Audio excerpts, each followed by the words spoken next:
अगोदर सुद्धा MPSC descriptive होती, आता परत नव्याने डिस्क्रिप्टिव्ह झाली. पण बहुसंख्य मुलं घाबरलेली आहे. आमच्या वर्गात एक माणूस होता, पुस्तकामध्ये चारच फरक दिलेले असतील तरी हा 25 लिहायचा. मग डाव्या बाजूला लिहायचं सजीव म्हणजे सजीव होय, मग इकडे लिहिणार तो निर्जीव म्हणजे निर्जीव होय. मग 2 ओळी सोडणार, रेग ओढणार, मग त्याला मध्येच दिसणार खिडकीतून एक शिपाई चाललेला आहे. काही सजीव हलतात. मग त्याला शिपाई गेल्यावर झाड दिसलं, मग काही सजीव जागेवरच हलतात, निर्जीव हलत नाही. शेवटचा 22वा फरक लिहिणार सजीवामध्ये जीव असतो, तोपर्यंत तपासणाऱ्याचा जीव गेलेला असतो. एक विद्यार्थी 41व्या वर्षी इंटरव्ह्यूला होता.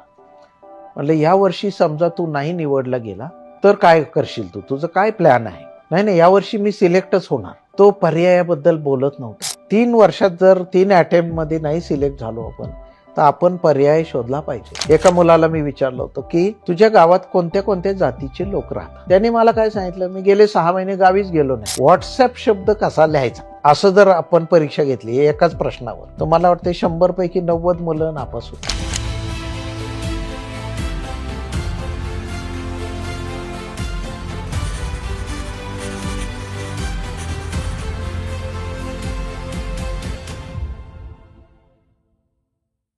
नमस्कार मित्रांनो, घडलो बिघडलो या पॉडकास्टच्या 4थ्या एपिसोडमध्ये मी सिमरन तुम्हा सर्वांचं स्वागत करते. आज आपल्या स्टुडिओमध्ये आपल्याशी गप्पा मारण्यासाठी आलेले आहेत यशदाचे अतिरिक्त महासंचालक शेखर गायकवाड सर, जे माजी सनदी अधिकारी सुद्धा आहेत. नमस्कार सर. नमस्कार. या पॉडकास्टमध्ये मी तुमचं खूप खूप स्वागत करते. धन्यवाद. सर, अगदी आपण सुरुवात करूया की शेखर गायकवाड ही नेमकी काय पर्सनॅलिटी आहे, तुमच्या जन्मापासून तुम्ही कसे घडलात, तुमचं शिक्षण, तुमचं कुटुंब याबद्दल जाणून घ्यायला आवडेल. मी असंख्य मराठी मुलांसारखा एका मध्यमवर्गीय कुटुंबातून आलो आहे. माझे वडील शेती खात्यामध्ये कृषी पर्यवेक्षक पदावर होते आणि वेगवेगळ्या ठिकाणी आमची बदली व्हायची. बहुतेक काळ माझा बालपणाचा जो आहे तो नगर जिल्ह्यातल्या श्रीगोंदा येथे गेला आहे. आणि मध्यमवर्गीय कुटुंबात मागच्या दशकामध्ये, त्याच्या आधीच्या दशकामध्ये जशी परिस्थिती होती तशीच आमची पण परिस्थिती होती.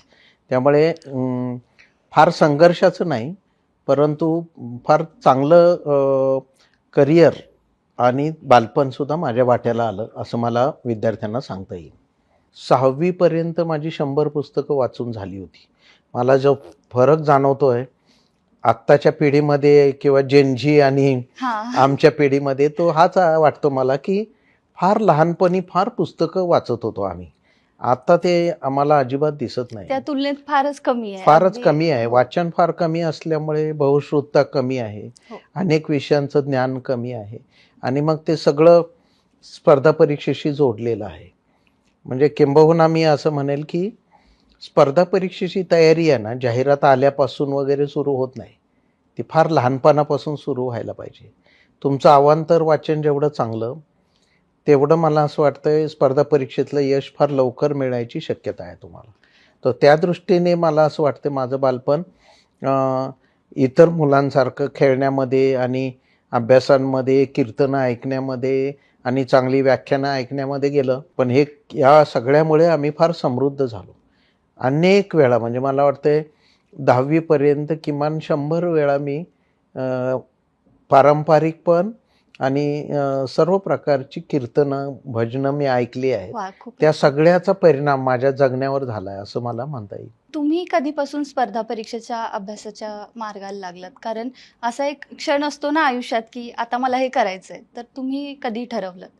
मी फार लवकर ठरवलं होतं की स्पर्धा परीक्षेत मला यश मिळवायचं, परंतु त्याची सुरुवात माझी, मला असं वाटतं, मी 11वी-12वीला फर्ग्युसन कॉलेजला होतो आणि त्यानंतर पुणे ॲग्रिकल्चर कॉलेजमध्ये मी ग्रॅज्युएशनसाठी प्रवेश घेतला.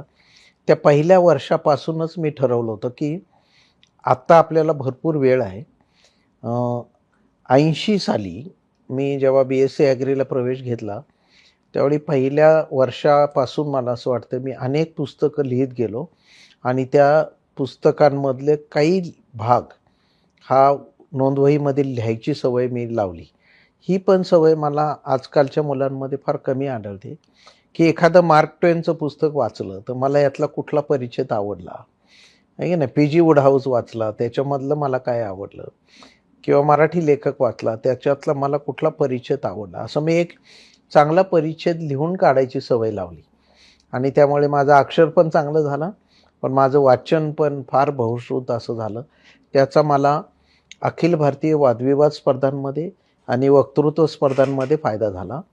मी महात्मा फुले कृषी विद्यापीठाचं सलग 5 वर्ष राष्ट्रीय पातळीवर नेतृत्व केलं वक्तृत्व स्पर्धांमध्ये, आणि त्याचा फायदा इंग्रजी आणि राष्ट्रीय पातळीवर विद्यापीठांच्या स्पर्धांमध्ये, आंतरविद्यापीठ स्पर्धांमध्ये आणि आंतरमहाविद्यालयीन स्पर्धांमध्ये मला यश मिळवण्यामध्ये पण झालाच, पण त्याचा उपयोग मला स्पर्धा परीक्षेच्या मुलाखतीला पण झाला. हां, त्या वादविवाद आणि वक्तृत्व स्पर्धातून तयारी होत गेली. येस, म्हणून माझ्या दृष्टीने या स्पर्धांना सामोरं जातच मी स्पर्धा परीक्षेकडे कधी गेलो हे मला समजलं नाही. आणि मी अक्षरशः पहिल्याच अटेम्प्टमध्ये महाराष्ट्रामध्ये 6वा आलो होतो, उपजिल्हाधिकारी झालो. तो मला एकदाच परीक्षा द्यावी लागली. इतर मुलांच्या तुलनेमध्ये मला तसा संघर्ष कमी वाटायला आला, कारण मी ज्यावेळी MScला प्रवेश घेतला अच्छा.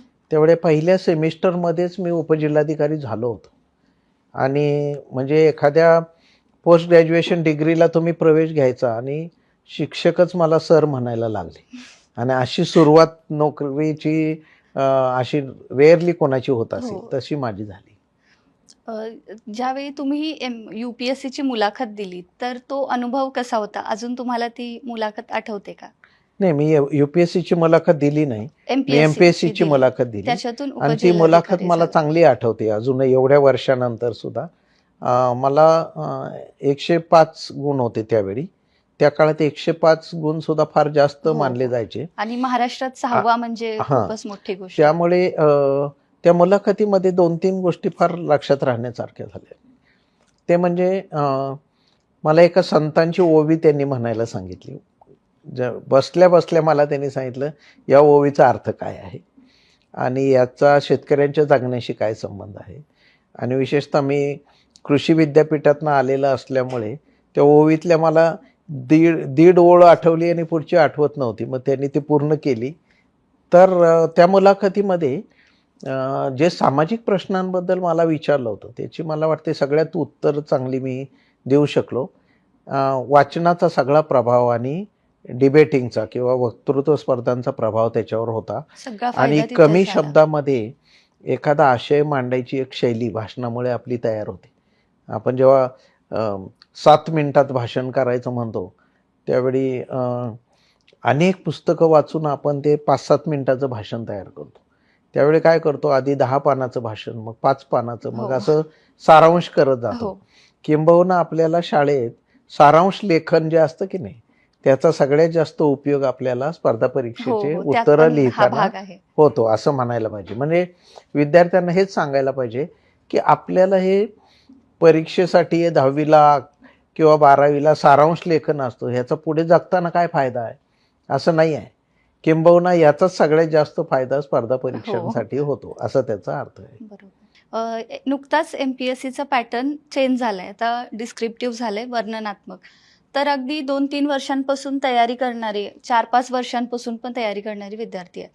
तर यांच्यावरती नेमका काय परिणाम झाला असं वाटतं? कारण हे खूपच नवीन आहे आणि सगळे असे कन्फ्यूज आहेत, तर त्याबद्दल काय सांगाल? खरं म्हणजे मधल्या काळामध्ये ही अशी वस्तुनिष्ठ म्हणजे बहुपर्यायी मधून एक पर्याय निवडायची पद्धत आली. अगोदर सुद्धा MPSC डिस्क्रिप्टिव्ह होती, आता परत नव्याने डिस्क्रिप्टिव्ह झाली आहे. पण बहुसंख्य मुलं घाबरलेली आहे याच्यासाठी, कारण अनेक लोकांची विशेषतः कोरोनामध्ये लिहिण्याची सवयच गेली आहे. म्हणजे 5 वर्षापूर्वी रिफिल घेतली ती तशीच आहे, पेनमध्ये काहीच लिहिलेलं नाही मुलांनी असं तुम्हाला सापडेल. आणि म्हणून काही मुलं घाबरली आहेत, कारण लिहिण्याचा सराव राहिला नाही. नंबर 1. नंबर 2, ऑब्जेक्टिव्ह टाईपमध्ये तेवढंच उत्तर गाळलेल्या जागा भारासारखं आपण पाठ करतो आणि तो एकच शब्द लक्षात ठेवतो. आणि अनेक वेळा मी गमतीने असं म्हणतो की ॲन्सर शीटवर क जास्त वेळा होते, मग आता ब लिहायला पाहिजे, अशा पद्धतीने अंदाजे पण उत्तरं लिहिणारी मुलं असतात, बरोबर आहे की नाही. आणि त्यामुळे त्याला असं वाटतं, त्याचं स्वतःलाच त्याचं मन काहीतरी म्हणतं की अरे जास्त होते, आता ब लिहायला पाहिजे.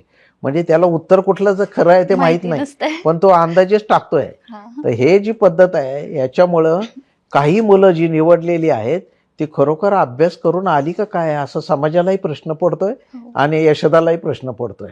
लक्षात आलं हा. की हे खरोखर अभ्यास करून आलेत का, की असं फक्त क, ब, क करून आले. अ, ब, क करून आलेत का. आणि हा जो मुद्दा आहे हा महत्वाचा मुद्दा तपासला गेला आणि UPSCच्या धर्तीवर विश्लेषणात्मक आणि निबंधात्मक डिस्क्रिप्टिव्ह उत्तरं त्यांनी लिहावीत असा निर्णय महाराष्ट्र लोकसेवा आयोगाने घेतला आणि आता पहिली बॅच यावर्षी सुरू होईल. याच्यामुळे काय गोंधळ निर्माण झालाय ते मी निश्चितपणे सांगेल की अभ्यास करतानाच मुळात फक्त तेवढा एक आकडा किंवा एक शब्द एक अक्षर तेवढंच असं लक्षात ठेवणारी हो. मुलं आता त्याला आजूबाजूला थोडे हातपाय मारावे लागतील आणि अभ्यास करावा लागेल, कारण त्याशिवाय 100 शब्दात 200 शब्दात उत्तर लिहिता येणार नाही. म्हणजे मी गमतीने असं म्हणतो की डिस्क्रिप्टिव्ह प्रश्न लिहिताना उदाहरणार्थ गंमत म्हणून एक उदाहरण ठेवलं की रेल्वेच्या 2 रुळांमध्ये फट असते, कारणे लिहा. आता हे जेव्हा 4 ओळीत लिहायचं असतं ना तेव्हा बहुसंख्य मुलं काय लिहितात माहिती आहे, पहिल्यांदा तर प्रश्न उतरून काढतात. रेल्वेच्या रुळांमध्ये अंतर असते कारण की तिथपर्यंत मोठं अक्षर काढायचं आणि 2 ओळी त्याच्यानेच भरवायच्या. मग मध्ये उत्तर थोडंच लिहायचं 3 शब्दांचं, परत लिहायचं म्हणून रेल्वेच्या 2 रुळांमध्ये अंतर असते. म्हणजे 4 ओळीच्या उत्तरामध्ये थोडक्यात कडबा जास्त आणि घास कमी असं ॲग्रिकल्चरच्या भाषेत मला सांगता येईल. बरोबर आहे. म्हणजे कॉन्सन्ट्रेटेड उत्तर नसतं, उत्तरामध्ये काही फारसा अर्थ नसतो, फक्त गोल गोल गोल गोल. मी त्याला बाबूराव स्टाईल नाव दिलं. म्हणजे जो प्रश्न आहे तेच निम्मा लिहून काढायचा. हां, सजीव आणि निर्जीव यातला फरक स्पष्ट करा. आमच्या वर्गात एक माणूस होता, तो असं लिहायचा की फरक स्पष्ट करा. पुस्तकामध्ये 4-4च फरक दिलेले असतील तरी हा 25 लिहायचा. ते कसं? तर आम्हाला आश्चर्य वाटायचं, हा 25 कुठून आणतो. तर त्याची पद्धत काय, एक तर मोठे मार्जिन सोडायचं 4 ओळींचं, मग त्या पेपरची घडी घालायची उभी, मग डाव्या बाजूला लिहायचं सजीव म्हणजे सजीव होय. मग इकडे लिहिणार तो निर्जीव म्हणजे निर्जीव होय. मग 2 ओळी सोडणार, रेग ओढणार, कारण अभ्यास नसला की स्केच पेन, पट्टी, रंगीत पट्टी ते सगळं असतं. बरोबर आहे ना. मग दुसरं लिहिणार सजीव म्हणजे निर्जीव नव्हे. बरोबर. मी इकडे लिहिणार निर्जीव म्हणजे सजीव नव्हे. मग त्याला मध्येच दिसणार खिडकीतून एक शिपाई चाललेला आहे, काही सजीव हलतात. मग त्याला शिपाई गेल्यावर झाड दिसलं, मग तो म्हणतो काही सजीव जागेवरच हलतात, निर्जीव हलत नाही. शेवटचा 22वा फरक लिहिणार सजीवामध्ये जीव असतो, तोपर्यंत तपासणाऱ्याचा जीव गेलेला असतो, त्यामुळे त्याला 0 मार्क पडतात. हे सगळं कार्यक्रम जो आहे तो ऑब्जेक्टिव्ह टाईपमध्ये आला आहे. म्हणजे ज्ञानाचा आणि उत्तराचा काही संबंध आहे का नाही. बरोबर आहे ना. आणि मला तर अनेक म्हणजे विद्यार्थ्यांच्यातच मी आहे बऱ्याच काळ. म्हणजे मी प्रशासनात असलो तरी 5 लाख विद्यार्थ्यांपुढे मी गेलो आहे गेल्या 10-15 वर्षामध्ये. त्यामुळे दररोज विद्यार्थी त्यातल्या गमती जमती मला सांगतात. मला एक विद्यार्थी असं म्हणतो, मी पहिल्या 2 ओळी प्रश्न लिहून काढला आणि त्याच्या खाली एका पिक्चरची स्टोरी दिली तरी मला 3 मार्क पडले. कसं काय? आता हे कसे पडले माहित नाही, कारण टीचर लोकांना तपासायला वेळ नाही. जास्त लिहिलं की जास्त मार्क. हा जो कॉलेजमधला नियम आहे, अप्रत्यक्ष नियम, त्या नियमांमुळे प्रचंड नुकसान विद्यार्थ्यांचं झालेलं आहे. स्पर्धा परीक्षेमध्ये तसं होत नाही. बरोबर आहे. म्हणजे एका मुलाने पूर्ण पानभर निबंध लिहिला आणि दुसऱ्या मुलांनी खरोखर चांगलं उत्तर पण 10च ओळीमध्ये लिहिलं, तर 10 ओळीवाल्या निबंधामध्ये जास्त चांगलं आणि अर्थपूर्ण लेखन आहे हे कोणी वाचायला तयार नाही. 30 ओळी लिहिल्यात ना त्याला लगेच जास्त मार्क द्यायचे. ह्या पद्धतीमुळे, आणि हे कोण करताय, हे कॉलेजमधले जे प्राध्यापक तपासतायत पेपर, यांच्यामुळे ही पद्धत मुलांच्या डोक्यामध्ये आली आहे की जास्त लिहिले की जास्त मार्क पडतात. हे तसं होत नाही. कमीत कमी शब्दामध्ये जास्त इफेक्टिव्ह परिणामकारक उत्तर कसं लिहायचं, आणि याच्यामध्ये मराठी मुलं मागे पडतात. UPSC मध्ये सुद्धा गेल्या 30 वर्षाचा जो अंदाज आहे की ॲनालिसिस केल्यानंतर तो हा आहे की निबंधात्मक प्रश्नांमध्ये मराठी मुलं मागे पडतात, कारण त्यांची भाषा चांगली नसते. मग हे अनालिटिकल स्किल डेव्हलप कसे करायचे, उत्तरं कशी लिहायची? म्हणून प्रचंड वाचन पाहिजे, अवांतर वाचन पाहिजे, स्वतः हाताने लिहून उत्तर मित्राला तपासायला देऊन, कदाचित टीचरना तपासायला देऊन पुन्हा पुन्हा त्याच्यामध्ये दुरुस्ती करायला पाहिजे. आपण एखादं उत्तर लिहिलं तर मी पार्टनरला सांगितलं, रूम पार्टनरला, हे जरा तपास रे, यातल्या चुका काढून दे मला. मग पुन्हा लिहिलं, परत लिहिलं. अशी सवय स्वतःला लावून घ्यावी लागेल. आणि एवढा पेशन्स नव्या पिढीमध्ये राहिला नाही.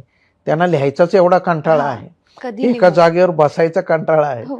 म्हणजे क्लासमध्ये बसण्याचे प्रमाण सुद्धा प्रचंड कमी झालं आहे. त्याला अटेन्शन स्पॅन असं म्हणतो आपण. आता महाविद्यालयांमध्ये तुम्ही गेला तर एका चांगला लेक्चरर असल्याशिवाय कुठलेच विद्यार्थी वर्गात बसत नाही. कारण त्यांना असं वाटतंय क्लासेस लावले की आपल्याला जास्त चांगलं शिकता येतं. हो. पण वर्गात काय शिकवत आहे त्याचं काही लक्ष नाही. सो ह्या सगळ्या व्यवस्था जी निर्माण झाली आहे ना, ती एक प्रकारे हे दाखवते की अभ्यास नसताना, खोली नसताना ज्ञानाची आपण पुढे जायला बघतोय. आणि दुर्दैवाने त्याचा अजून एक पैलू जो मला पण, मी MPSCच्या मुलाखती घेत होतो 4-5 वर्ष, त्या काळामध्ये मला जाणवला. एक मुलगा आला, एक घडलेलं उदाहरण आहे. एक विद्यार्थी 41व्या वर्षी इंटरव्ह्यूला होता. मी त्याला म्हटलं, तू पेठेमध्ये किती वर्ष अभ्यास करतोय? तो म्हणतो 8 वर्ष मी अभ्यास करतो. घरचे तुला दर महिन्याला किती पैसे पाठवतात? तो 7 ते 8 हजार रुपये पाठवतात. याची स्वतःची काही कमाई नाही. स्वतःची काही कमाई नाही, फक्त 8 वर्षे MPSCचा अभ्यास करतो. मग म्हटलं तुझा कितवा अटेम्प्ट आहे? तो म्हणतो यावर्षी माझा शेवटचा अटेम्प्ट आहे. म्हटलं यावर्षी समजा तू नाही निवडला गेला तर काय करशील तू? तुझं काय प्लॅन आहे? नाही, यावर्षी मी सिलेक्टच होणार. आम्ही त्याला म्हणत होतो की 1% तू शक्यता अशी गृहीत धर की तू सिलेक्ट होणार नाही, तर तू काय करशील? तो पर्यायाबद्दल बोलत नव्हता. सगळीकडे जी चर्चा चालू आहे की बी प्लॅन करा, हो. म्हणजे पर्याय शोधा, तर पर्यायाबद्दल मुलं बोलत नाही आहेत. आई वडिलांना खोटं सांगतायत. बिचारे शेती करणारे, मराठवाड्यात राहणारे कुठले जरी आई वडील आहेत, त्यांना काही माहित नाही हा मुलगा इथे काय करतोय, किती वर्ष अभ्यास करतोय, किती वर्ष याला पैसे पाठवत राहायचे, तो कुठेच का सिलेक्ट होत नाही, याचं लेखनात कमी पडतोय का, त्याचा अभ्यास कमी पडतोय का, त्याला पुस्तकं कमी पडतायत, याचं कसलंही ज्ञान नसलेल्या जे आई वडील आहे त्यांना हा दरवेळी खोटं सांगतोय काहीतरी, मी यावर्षी सिलेक्ट होईल म्हणून. मी त्याच्या पुढचा प्रश्न त्याला विचारला की जगात कुठल्याच देशामध्ये आईवडिलांच्या पैशावर वयाच्या 41 वर्षापर्यंत फक्त अभ्यास करणे आणि परीक्षा देणे अशी गोष्ट अस्तित्वात नाही, कुठल्याच देशात अस्तित्वात नाही. आणि आईवडिलांच्या पैशावर तर मुळात नाही. अमेरिकेसारख्या देशात तर 12वी झालं की मुलाला घराच्या बाहेर काढतायत आणि स्वतंत्रपणे पैसे कमाव म्हणून सांगतायत. हे कोणीतरी सांगायला पाहिजे. अडाणी आई वडील ते बिचारे कधी सांगतील स्वतःच्या लाडक्या मुलाला? तर हे त्याला लवकरात लवकर जेवढं समजेल. 3 वर्षात जर 3 अटेम्प्टमध्ये नाही सिलेक्ट झालो आपण, तर आपण पर्याय शोधला पाहिजे. हे या मुलांना कोणीतरी सांगायची स्पष्ट गरज आहे. आणि बी प्लॅनची तर नितांत गरज आहे. पण सर, हे ग्रॅज्युएशन करून येणारे विद्यार्थी असतात, तर ते अगदी 8-10 वर्ष अटेम्प्ट देत राहतात, होत नाही. आता तुम्ही उदाहरण सांगितलंच. पण त्यांनी ह्या स्पर्धा परीक्षा द्यायच्या आधी किंवा अगदी लिहिण्याच्या आधी प्लॅन बी प्रिपेअर केला पाहिजे, की हे करता करता त्यांनी प्लॅन बी कडे बघितलं पाहिजे? त्यांनी करतानाच करायला पाहिजे. पण सुरुवातीला जेव्हा त्यांच्या मनात विचार येतो की मी आता ग्रॅज्युएट होणार आहे आणि मी MPSCला बसणार, त्याच मिनिटाला त्यांनी ठरवलं पाहिजे की मी 4 अटेम्प्ट देईल, 3 अटेम्प्ट देईल, त्यानंतर मी जर नाही सिलेक्ट झालो तर मी काहीतरी बिझनेस करीन, किंवा मी शेती करील, किंवा मी इंडस्ट्री टाकील, मी काहीतरी उद्योग करेल. असा बी प्लॅन त्यांनी ठरवलाच पाहिजे. माझं काय मत आहे की असं न ठरवणं म्हणजे एक प्रकारची फसवणूक आहे स्वतःचीच, बाकी काहीच नाही त्याला नाव. त्यामुळे ती करायला नाही पाहिजे मुलांनी. मी अनेक वेळा गमतीने असं म्हणतो की एखाद्या मुलीला भेटायला मुलगा गेला आणि महापालिकेने रस्ता खोदलेला असेल तर काय परत येतो काय मुलगा? काय करतो तो? मोटरसायकलवर न उतरता वळून दुसऱ्या गल्लीतून जातो ना. मग बी प्लॅन म्हणजे काय? बी प्लॅन म्हणजे हाच आहे की तुम्ही आयुष्याकडे पर्यायांकडे बघता की नाही बघत. मग असा मुलगा जो बी प्लॅन बद्दल बोलत नाही, तो प्रशासनात आला, एखाद्या खुर्चीवर बसला अधिकाऱ्याच्या, तो विद्यार्थ्यांपासून शेतकऱ्यांपासून सगळ्यांना सांगेल. मी सांगतो तेवढंच खरं आहे. हो. बरोबर आहे. मी इथे बसलोय ना गादीवर, म्हणजे मी म्हणतो ते फायनल. अशी माणसं आम्हाला प्रशासनात नको, हे पण कोणीतरी त्याला स्पष्टपणे सांगायला पाहिजे, असा त्याचा अर्थ आहे. आता तुम्ही ज्या क्वालिटीज, म्हणजे क्वालिटीज नाही, वाईट क्वालिटीज ज्या सांगितल्यात की ह्या असतील तर अधिकारी चांगला होऊ शकत नाही किंवा घडू शकत नाही, तर एखादा विद्यार्थी किंवा जो उमेदवार आहे तो मुलाखतीला आल्यानंतर, खुर्चीत बसल्यानंतर पहिल्या 5 मिनिटात त्याचं ॲनालिसिस तुम्ही कसं करता? बऱ्याच वेळा त्याचा एक तर बायोडेटा आपल्या समोर असतं, पण हो. त्याचं नाव नसतं, पण आपल्याला समजतं. उदाहरणार्थ एका मुलाला मी विचारलं, त्यांनी काय लिहिलंय बघा, छंदमध्ये लिहिलंय वाचन. तर मी त्याला विचारलं की तो आत्तापर्यंत कोणकोणती पुस्तकं वाचली, त्या पुस्तकाचं नाव सांगायचं आणि लेखकाचं नाव सांगायचं. मग त्यांनी वर आकाशाकडे बघितलं, खाली बघितलं, नंतर म्हटलं सर मला एकही नाव आठवत नाही. बरं म्हटलं हरकत नाही, लेखकाचं नाव यातनं काढून टाक, पुस्तकाचं नाव आठवतंय का वाचलेल्या. मग त्यांनी फ्रँकली कबूल केलं, 30 वर्षाचा झाल्यावर सुद्धा मी एकही पुस्तक वाचलेलं नाही. असा मुलगा छंद म्हणून वाचन का लिहित कसं असेल? लिहू शकतो? म्हणजे हे कोणाची फसवणूक आहे? फार मोठा प्रश्न आहे. दुसऱ्या एका मुलाने छंद म्हणून काय लिहिलंय, मला भीमसेन जोशींचं भजन ऐकायला आवडतं. मी म्हणलं असा छंद असतो काय की एका विशिष्ट माणसं, मला भजनं ऐकायला आवडतं असं मी समजू शकतो, पण मी त्याला म्हटलं भजन लागल्यानंतर ते संपलं, एक लावणी लावली तर तू रेडिओ बंद करतो का, असं मी विचारलं. तर त्याच्याकडे काही उत्तर नव्हतं. हे कशासाठी लिहिलं असेल त्याने, असं का लिहिलं असेल? त्याचं मुख्य कारण आहे, थोडक्यात मी फक्त भीमसेन जोशींचा अभ्यास केलाय, तुम्ही किशोरी आमोणकरांबद्दल मला विचारू नका, असा त्याचा डायरेक्ट अर्थ आहे. सो प्राध्यापकांवर, शिक्षकांवर प्रयोग करायचा कार्यक्रम सुरू आहे स्वतःच्या बायोडेटा मार्फत, असा पण त्याचा डायरेक्ट अर्थ आहे. तर हे मुलाखतीला जे उमेदवार येतात त्यांच्याकडे कुठल्या 5 क्वालिटी पाहिजेतच असं तुम्हाला वाटतं? पहिली गोष्ट त्याच्याकडे पाहिजे ते म्हणजे त्याच्या घराबद्दल, गावाबद्दल त्याला अभिमान पण पाहिजे आणि त्याच्याबद्दल माहिती पण पाहिजे. 20-25 वर्ष ज्या गावात घालवली, एका मुलाला मी विचारलं होतं की तुझ्या गावात कोणत्या कोणत्या जातीचे लोक राहतात, उत्तर काय द्यायला पाहिजे? त्याच्या आजूबाजूच्या मित्राकडे बघितलं असतं तरी त्याने सांगता आलं असतं, माझ्याकडे अ ब क ड या जातीचे लोक आमच्या गावात राहतात. त्यांनी मला काय सांगितलं, मी गेले 6 महिने गावीच गेलो नाही. याला काय अर्थ आहे? आता त्याच्या गावी जाण्याशी न जाण्याशी नाही, गावातल्या अर्थच जातीचा नाही. काही संबंध आहे का? नाही. असं उत्तर हा माणूस का देतोय? दुसरा एक विद्यार्थी, म्हणजे माहिती त्याला स्वतःबद्दल, स्वतःच्या कुटुंबाबद्दल वाजवी पाहिजे, हा दुसरा मुद्दा आहे.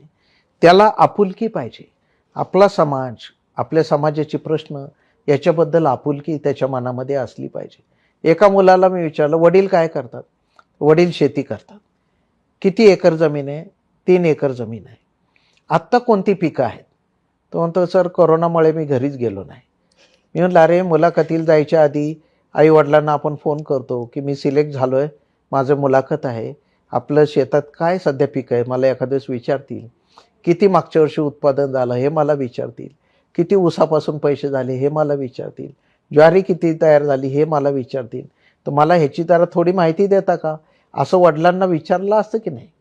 तो घरी जाण्याचा आणि त्याच्या शेतातली पिकं असण्याचा काही संबंध आहे का? मग हे मुलांना, म्हणजे मला कधी कधी आश्चर्य वाटतं की ही अशी मुलं मराठी आणि तेही शेतकऱ्याच्या घरात जन्माला आली, याचं पण आश्चर्यच वाटते. कारण त्याला आजूबाजूच्या भोवतालाबद्दल काही माहिती नाही, त्याला जिज्ञासा नाही, त्याला क्युरिओसिटी वाटत नाही. एखाद्या मोठ्या गावातून मुलगा आला तर त्याला असं विचारलं की तुझ्या गावामध्ये एक सगळ्यात शिकलेला राष्ट्रीय पातळीवरचा माणूस आहे, तो तुम्हाला माहीत नाही. एका मुलाला मी विचारलं, नगर जिल्ह्यातला होता, मी विचारलं उत्तरेकडून सुरू करून नगर जिल्ह्यातली सगळ्या धार्मिक स्थळांची नावं सांग. त्याने काय करायचं पाहिजे? नगर जिल्ह्याचा नकाशा डोळ्यापुढे ठेवायचा आहे, उत्तरेकडून सुरुवात करायला पाहिजे, पण त्याला उत्तर दिशा कोणती हे समजलेलं असलं पाहिजे, तर तो सांगेल. बरोबर आहे ना? त्याने आधी श्रीगोंद्याचं नाव सांगितलं, मग शिर्डीचं सांगितलं, मग परत खालच्या एका मंदिराकडे तो आला. थोडक्यामध्ये दिशाहीन माणूस झाला, असं त्याचा डायरेक्ट अर्थ आहे. म्हणजे काय, मुलाखतीला अवधान पाहिजे, आजूबाजूच्या गोष्टींबद्दल तुम्हाला कुतूहल पाहिजे. मग माझा जिल्हा, माझ्या जिल्ह्यातली पिकं, माझ्या जिल्ह्याचा इतिहास, बरोबर आहे, माझ्या जिल्ह्यात वाहणाऱ्या नद्या, याच्याबद्दल मूलभूत माहिती 30-30 वर्ष काळ तिथे घालून सुद्धा काहीच तुमच्याकडे माहिती कशी नाही. नसतात. याचं म्हणजे स्पर्धा परीक्षा आणि नेहमीच्या परीक्षेत काय फरक आहे? नेहमीच्या परीक्षेत तुम्हाला MA तुम्ही जॉग्राफीमध्ये केलं तर जॉग्राफीचे फक्त प्रश्न विचारतील, पण तुम्ही स्पर्धा परीक्षेला गेला तर जॉग्राफीला मर्यादित नाही राहणार. मग तुम्हाला इतिहासाचा पण प्रश्न हो. येणार, तुम्हाला चालू घडामोडींचा पण प्रश्न येणार, तुम्हाला राष्ट्रीय स्पर्धा कुठल्या भारतीय महिलांनी जिंकल्या असं विचारलं जाणार. त्यामुळे बहुश्रुत असणं, सगळीकडे लक्ष असणं आणि त्याच्याबद्दलची माहिती असणं, ती अपडेटेड असणं, त्याच्याबद्दल सांख्यिकी माहिती देणं, अशा अनेक गुण पाहिजेत जे स्पर्धा परीक्षेसाठी यशस्वी होण्यासाठी लागतात. तुमच्या काही व्याख्यानांमध्ये मी ऐकलंय की मुलं खोटं कशी बोलतात इंटरव्ह्यूमध्ये हे तुम्हाला ओळखता येतं. तर ही काय ट्रिक आहे नेमकी? काय होतं, 30-35 वर्ष प्रशासनात काम केलेले फार सिनियर अधिकारी ही मुलाखत घेत असतात आणि आपण काय बघतो की हा मुलगा खरं किती बोलतोय, म्हणजे मुख्य मुद्दा तर तोच असतो. हो. बऱ्याच वेळा उत्तर तुमचं चुकलं तरी चालेल, पण तो प्रामाणिकपणे कबूल करतो का की सर माझा याचा अभ्यास झाला नाही, असं सांगताना मुलं दिसत नाही. एका मुलीचा मी मुलाखत घेतानाचा मी तुम्हाला संवाद सांगतो, फार इंटरेस्टिंग आहे. त्या मुलीने निफाडसारख्या तालुक्यातनं, म्हणजे जिथं पूर्ण शेती प्रधान असा तालुका आहे, निफाडमध्ये एकदम बारक्या गावातनं ही मुलगी सायकलवर शाळेला जात होती. तिने MA हिंदी केलं. मग मी तिला विचारलं, कारण मुलाखत घेतलेल्या कुठल्याच 200 लोकांपैकी आता पण MA हिंदीवाली एकही मुलगी आली नव्हती. म्हणून मी तिला विचारलं, तुला हिंदीमध्ये MA करावं असं का वाटलं? तिने उत्तर काय द्यावं? तिने पहिलं उत्तर दिलं, माझी मैत्रीण हिंदीला गेली मग मी पण हिंदीला गेली. म्हणजे आपण नदीला जातो का नाही तसं तिला वाटते काहीतरी, बरोबर आहे की नाही? असं कुठे असतंय का? म्हणजे करिअर दुसऱ्याचं कॉपी करून जगणारा माणूस आम्हाला नको ना. लक्षात आलं? म्हणजे स्पर्धा परीक्षेला काय पाहिजे? तुमची स्वतंत्र बुद्धी आहे का? तुम्ही दुसऱ्याचं कॉपी केलेलं आयुष्य जगता का? आणि जगातले मग, म्हणून ह्याचा संबंध जगातले जर बेस्ट विचारवंत ऐकले तुम्ही, स्टीव्ह जॉब्स ऐकला, तर दुसऱ्यांनी कॉपी केलेलं आयुष्य जगायचं माणसांनी नाकारलं पाहिजे. मग हे कोटेशन वाचल्या तुम्हाला कळायला पाहिजे आपण काहीतरी चुकीचं बोलतोय. मग मी त्या मुलीला असं म्हणलो की हे उत्तर काही खरं नाही आहे. मैत्रीण हिंदीला गेली म्हणून तू हिंदीला गेली हे उत्तर तुझं बरोबर मला वाटत नाही. खरं उत्तर तू सांगितलं तर आपण एकाच प्रश्नामध्ये मुलाखत संपू.